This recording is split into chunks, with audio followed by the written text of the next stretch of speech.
dikenal dengan pariwisatanya, Lombok juga memiliki julukan sebagai Pulau Seribu Masjid. Julukan ini diberikan karena Lombok yang dihuni mayoritas penduduk beragama Islam yang memiliki ribuan masjid.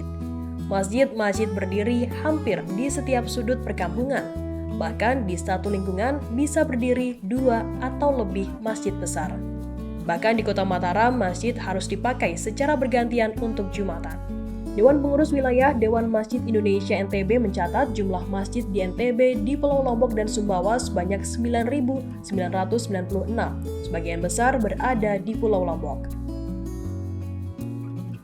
Berdasarkan data jumlah masjid di Nusa Tenggara Barat dengan menggunakan data dari Kementerian Agama Provinsi Nusa Tenggara Barat, jumlah masjid per tanggal 23 Maret 2022, jumlah masjid di NTB mencapai 10.000 masjid. Di mana dari jumlah 10.000 masjid itu terdapat di Pulau Lombok sebanyak 8.326, atau kalau kita bulatkan mungkin 84%. Sedangkan 1.600 itu berada di Pulau Sumbawa atau 16% berada di Pulau Sumbawa. Hampir keseluruhan masjid yang ada di Nusa Tenggara Barat itu dibangun oleh masyarakat atas swadaya murni masyarakat. Ya. Kenapa begitu antusias, begitu besar semangat masyarakat jamaah di Nusa Tenggara Barat, khususnya di Pulau Lombok, untuk membangun masjid meskipun secara swadaya?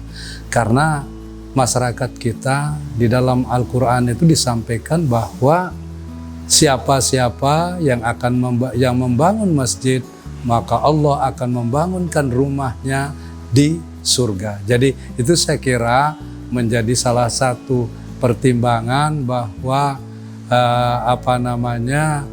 masjid begitu semarak dibangun di Pulau Lombok khususnya dan di Nusa Tenggara Barat pada umumnya. Sekarang kita mau membangun masjid misalnya luasnya sekian misalnya, itu bisa dilelang ya, dilelang dalam arti nanti jamaah bisa mengambil bagian, oh saya 1 are, saya 1 meter persegi, begitu juga materialnya, itu bisa seperti itu. Selain yang memang jamaah itu berdasarkan kesepakatan musyawarah di dalam satu RT misalnya, itu ada kesepakatan warga itu, jamaah itu sama-sama berapa.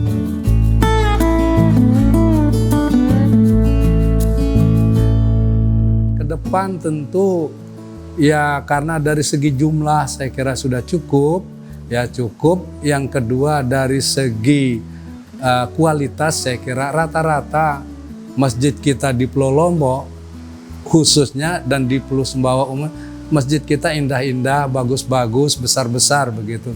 Tinggal sekarang membangun jamaahnya saya kira yang perlu. Ya, karena visi kita itu di Dewan Masjid memakmurkan masjid dan dimakmurkan masjid.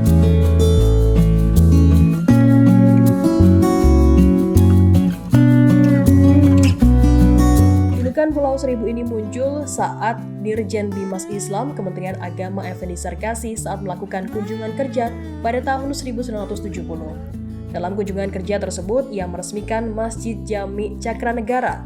Melihat banyaknya masjid berdiri di Lombok secara spontan, ia menyebut Lombok sebagai Pulau Seribu Masjid. Julukan ini bukan hanya isapan jempol, namun juga sesuai fakta di lapangan.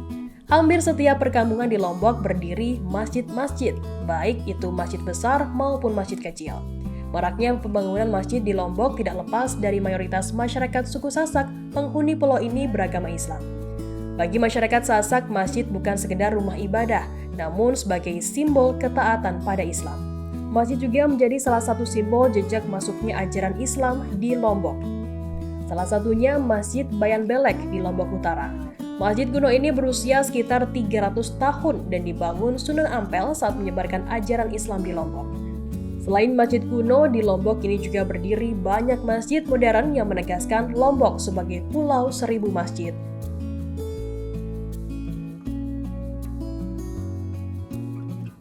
kalau kita memotret masyarakat Sasak itu dari masjid, sesungguhnya Islam di Lombok ini itu Islam yang luar biasa.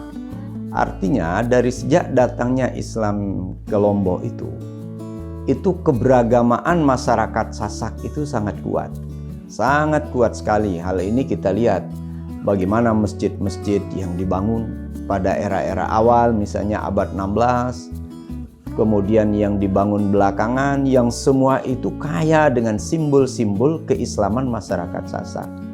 Masyarakat Sasak itu membangun masjid itu bukan hanya membangun masjid itu hanya sebagai tempat ibadah, tapi lebih dari itu, simbol-simbol ketauhidan, simbol-simbol keimanan, hubungan antara kholik dan makhluk itu sangat terlihat pada simbol-simbol masjid itu. Ya, misalnya kita melihat ya, misalnya di pucuk masjid, di atap masjid itu ada konsep tauhid.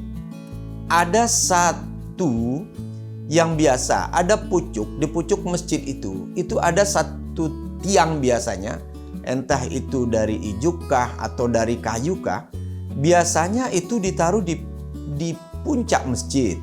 Itu sebagai simbol ketauhidan.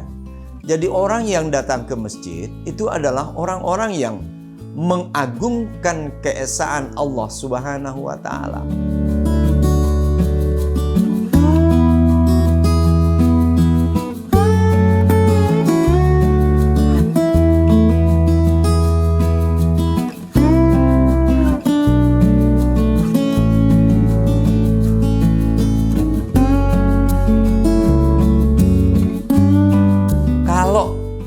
Kita melihat secara historis ya, bangunan masjid yang di Lombok.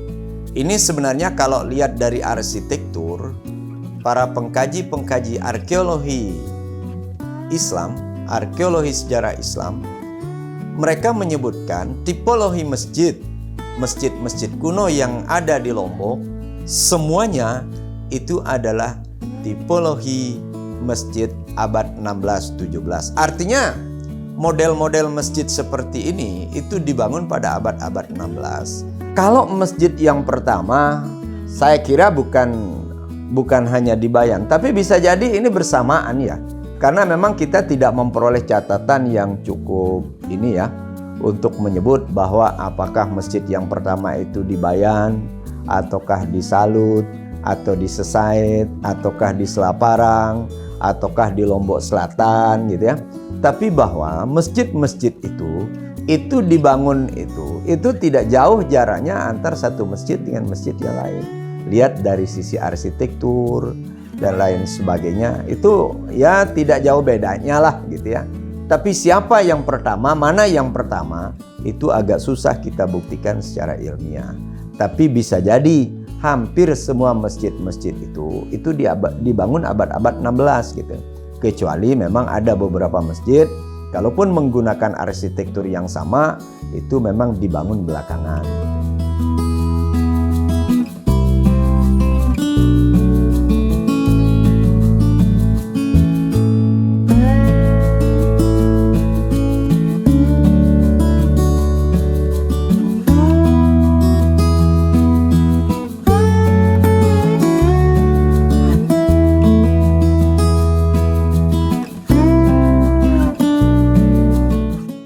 Terima kasih sudah nonton. Jangan lupa like, subscribe, dan share ya.